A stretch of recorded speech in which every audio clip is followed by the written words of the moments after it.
Vamos continuar aqui. Eu não consegui terminar lá naquele vídeo, aquele assunto do câncer, então vou terminar aqui.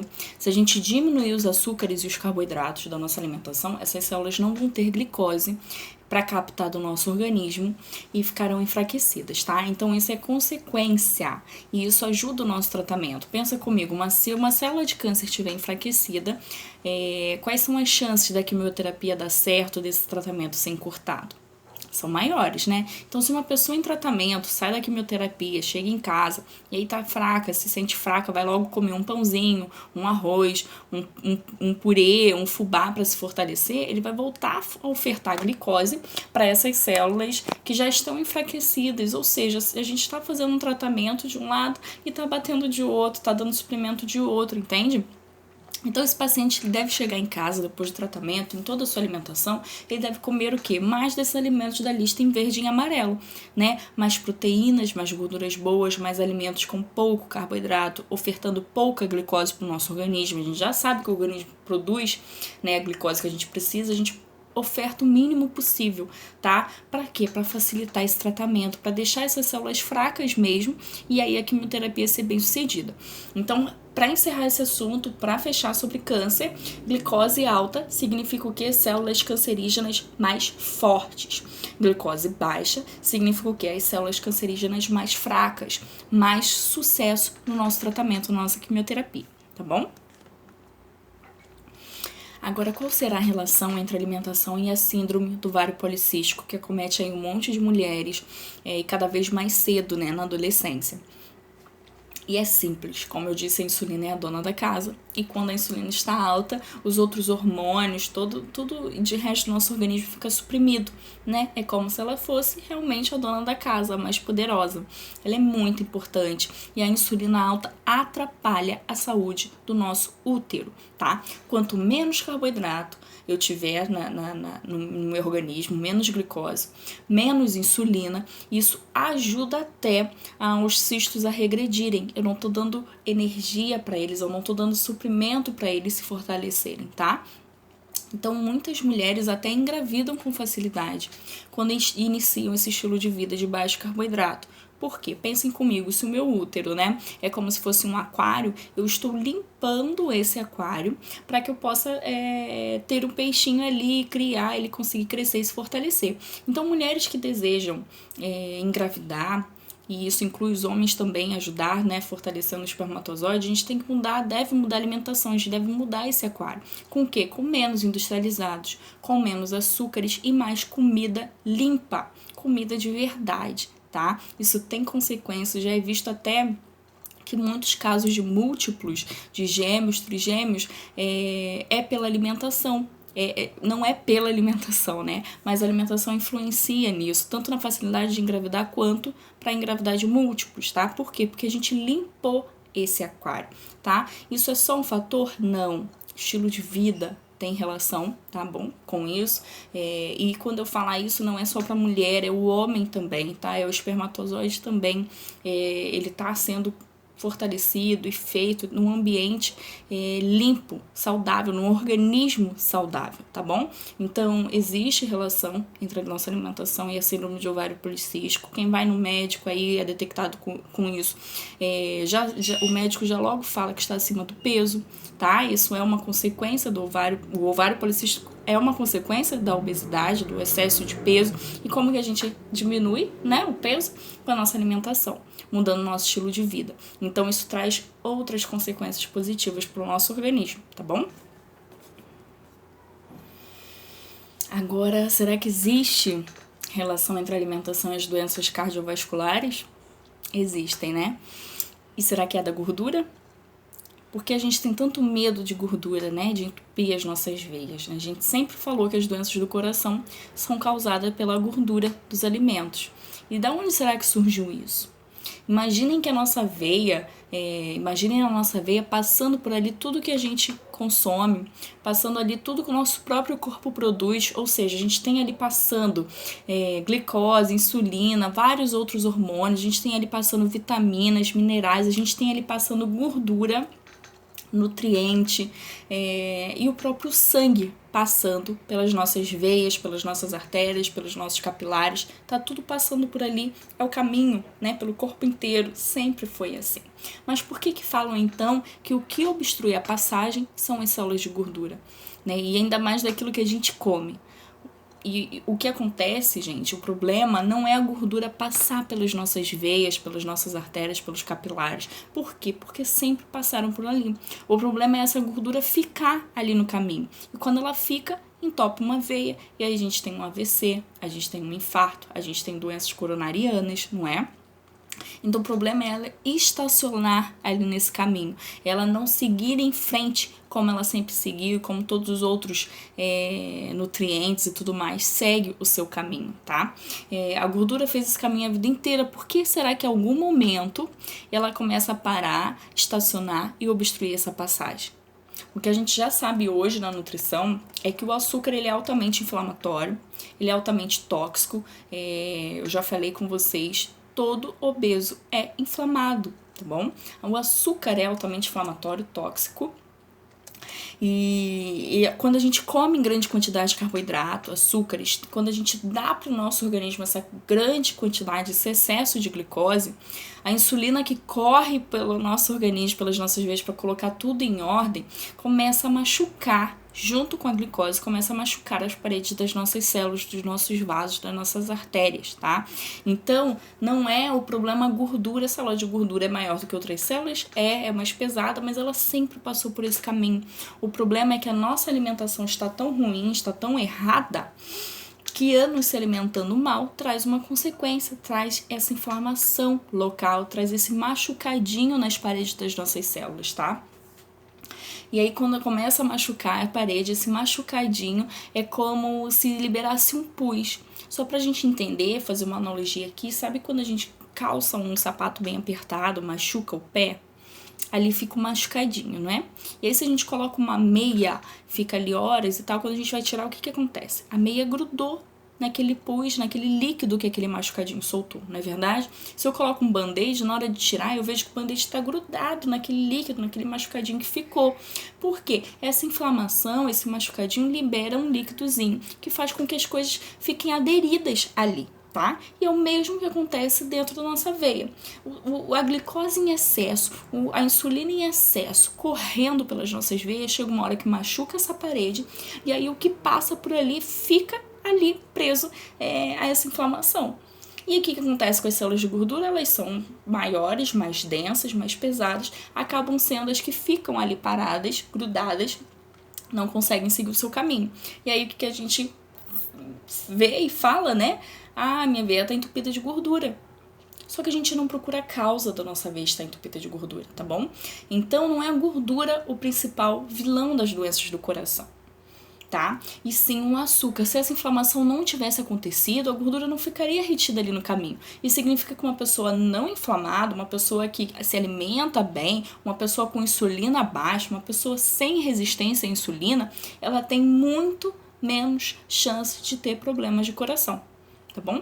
Então, só por curiosidade, eu não sei se você já sabe disso, mas o leite materno, ele é rico em quê? Em gordura. E é rico numa gordura chamada gordura saturada, que é a mesma gordura que a gente encontra no bacon, na carne, no queijo, nesses alimentos aqui em amarelo. Mas se um leite é rico em gordura, por que a gente não escuta que nenhum neném morre infartado? Né? A gente já sabe que o leite é o melhor e o principal alimento na infância, nos primeiros 6 meses, então é só leite que a gente bebe, né? Leite materno. Até 2 anos ele ainda é o principal alimento, a gente começa a introduzir comidas, mas o leite ainda é o principal alimento. E aí eu te digo que o leite é composto de 60% de gordura, o restante tem 30% de proteína e só 10% de carboidrato. E aí uma criança fica mamando 6 meses só isso, gordura, essa gordura saturada, gordura de origem animal, igual a que se encontra no bacon, igual a que se encontra nos queijos, igual a que se encontra nesses alimentos, mas eu não escuto falar de um bebê de 6 meses que morreu infartado de tanto mamar. Eu não escuto falar de uma criança de 2 anos que morreu com AVC porque entupiu uma veia de tanto leite que ele tomou. Por que isso? a gente tem a consequência da nossa introdução alimentar e de toda a nossa alimentação lá na meia-idade, lá já chegando, né, depois dos 30, 40, 50, 60 anos, que aparecem esses problemas no coração. De tanta glicose, de tanta insulina alta, passar por esse caminho machucando essa parede. Entendem comigo? Então o leite materno, ele é rico em gordura, e a gordura não é o vilão, tá? O vilão é o açúcar, é a glicose em excesso. Então cuidado, mamãe, cuidado, vovó, vovô, papai, tio, que começa na introdução alimentar a já dar esses alimentos viciantes, né? E que lá na frente vão fazer a gente colher as consequências disso. Então cuidado com biscoitinhos, com danoninhos, com açúcares, com farinhas, com refrigerante desde pequeno, achando que a criança vai aguar, gente. Isso é só o início do processo inflamatório que vai refletir nas nossas veias, nas nossas artérias lá na frente. E aí entra o quê? Uma criança, se já tem um avô ou avó com problema de coração, já tem um pai ou uma mãe com problema de coração, né? Coronariano, essas gorduras, ela já tem uma genética propensa a isso. A gente tem que pensar o quê? Na alimentação dessa criança, pro futuro dela. É no estilo de vida, na alimentação. Entende? Eu não posso dar, eu não devo ficar dando mais condições para ela ter as mesmas doenças que já são hereditárias na família, né? Que já são genéticas, já tem grande chance dessa criança ter. Então é mexendo na alimentação. O que a indústria suja e manipuladora faz a gente acreditar? Faz a gente acreditar que a gordura é o vilão. Para quê? Para vir a moda do diet e do light. Isso é novo. Isso é de algumas décadas para cá. Onde ela tira a gordura do alimento, é light. Aí coloca outras coisas para esse alimento ficar saboroso, ficar apetitoso. E essas outras coisas muitas vezes são açúcares, tá? Daqueles vários nomes que a gente tem.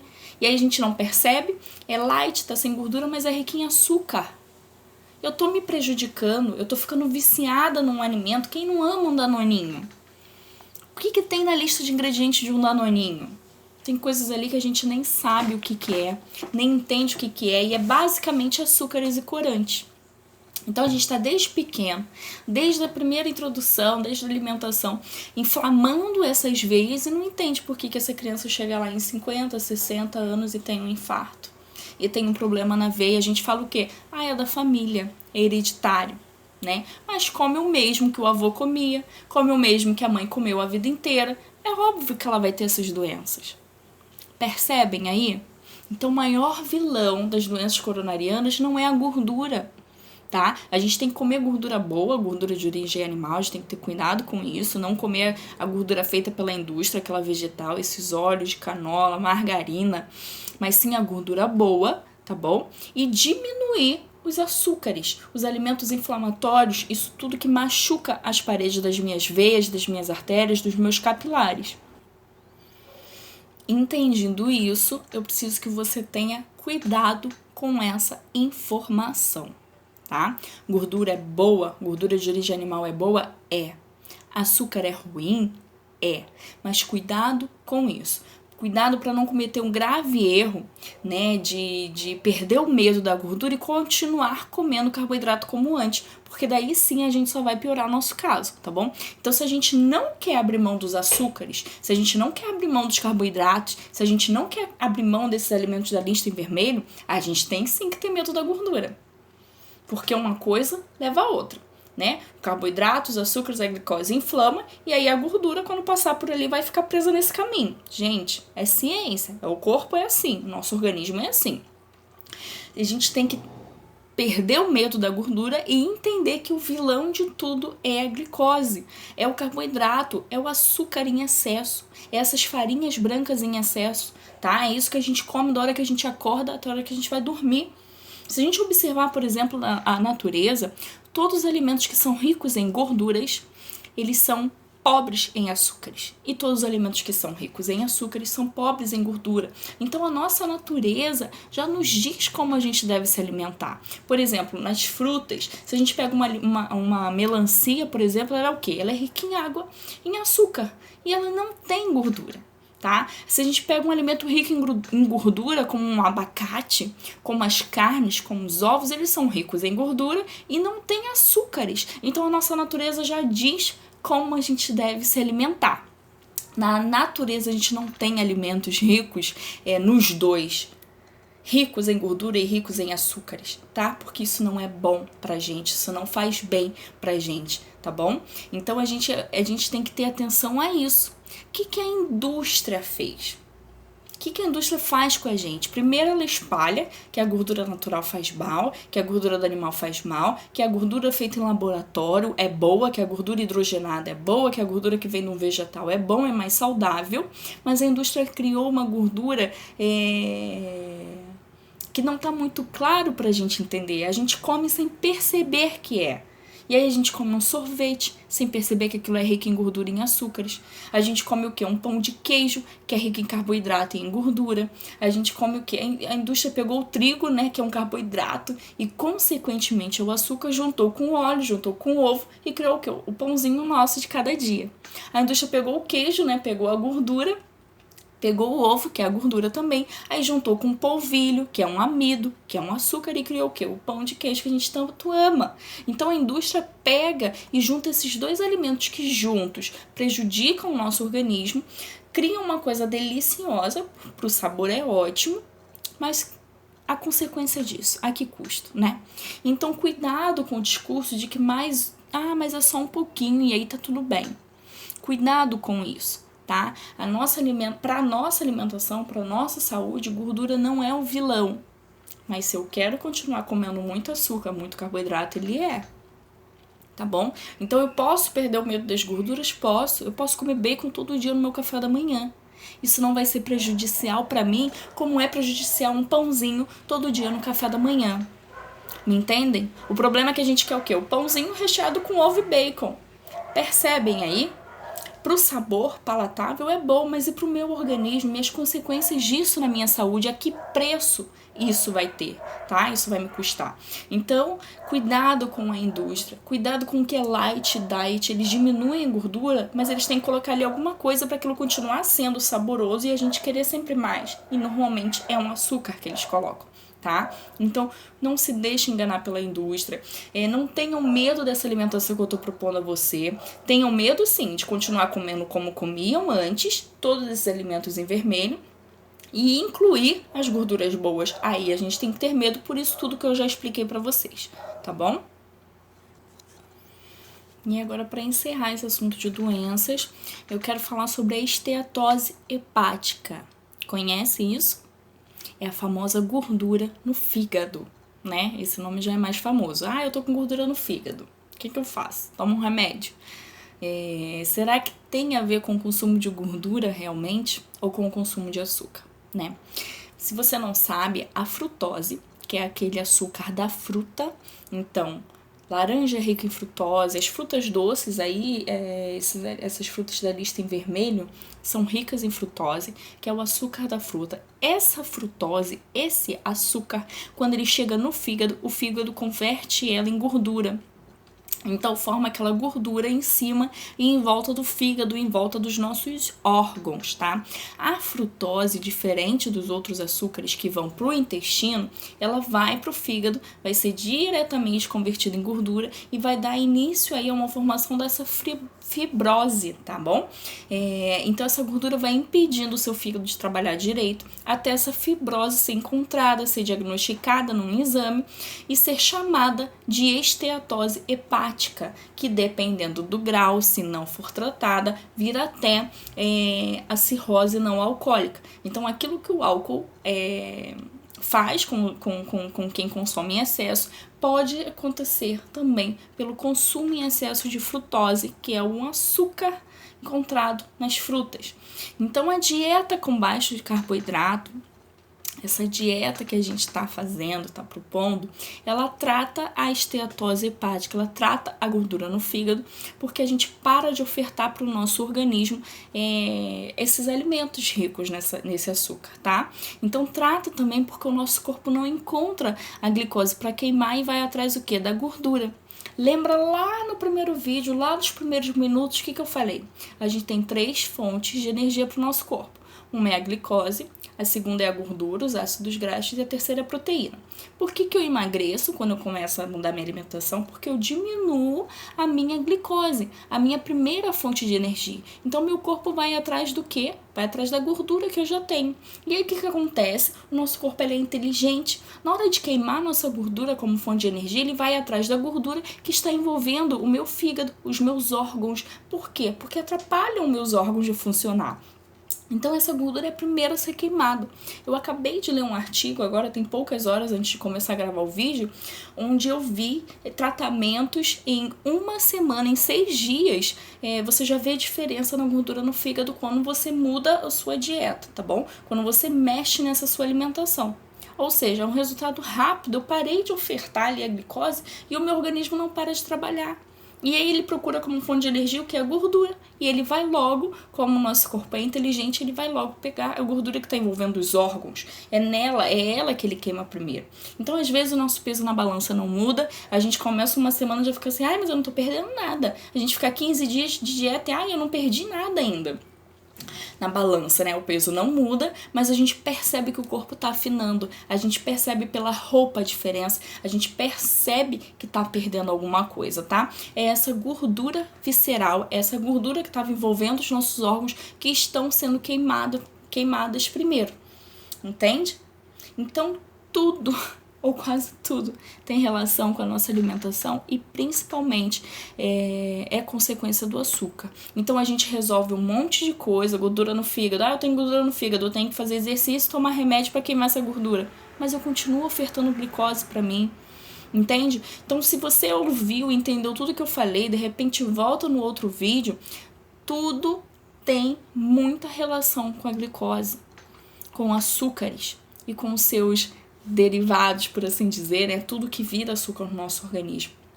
Então essa dieta, esse estilo de vida, essa mudança mexe com a nossa insulina, que é a dona da casa, né? A dona de casa, e aí eu coloco o meu organismo em ordem. Eu tenho mudanças no meu corpo, sim. Além de peso, além de estética, eu tenho mudanças na minha saúde, nas minhas veias, nas minhas artérias, no meu sangue, e isso só me faz ganhar. Tá bom? Então, cuidem-se, cuidem da alimentação. Toda vez que for comer um alimento, mas eu nunca mais vou comer um pão de queijo, Lívia, eu nunca mais vou comer um sorvete. Não é isso.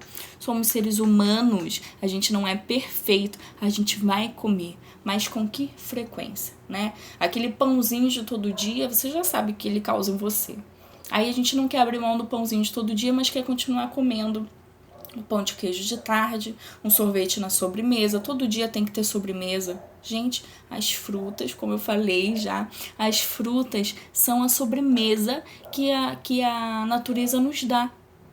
O problema é que a gente quer comer fruto o dia inteiro, porque a gente tá de dieta. A gente come banana, maçã, melancia, melão, mango o dia inteiro, a gente come sobremesa o dia inteiro. Então agora que a gente tá entendendo, vamos botar isso em prática. A sobremesa não precisa ser uma gelatina onde a lista de ingredientes é só açúcar e corante. Não precisa ser um sorvete todo dia, né? Já que isso é só gordura e açúcar. A sobremesa de todo dia pode ser uma fruta, tá? Então, mudar a nossa alimentação traz consequências para a nossa saúde, consequências boas, né? Dependendo da mudança da alimentação. Tá bom? Então, se tiver alguma dúvida, pode me perguntar. Eu queria deixar essa consciência, um resumo um pouco da relação entre a nossa alimentação e essas doenças mais conhecidas, mais famosas. Qualquer dúvida, eu tô aqui, tá bom?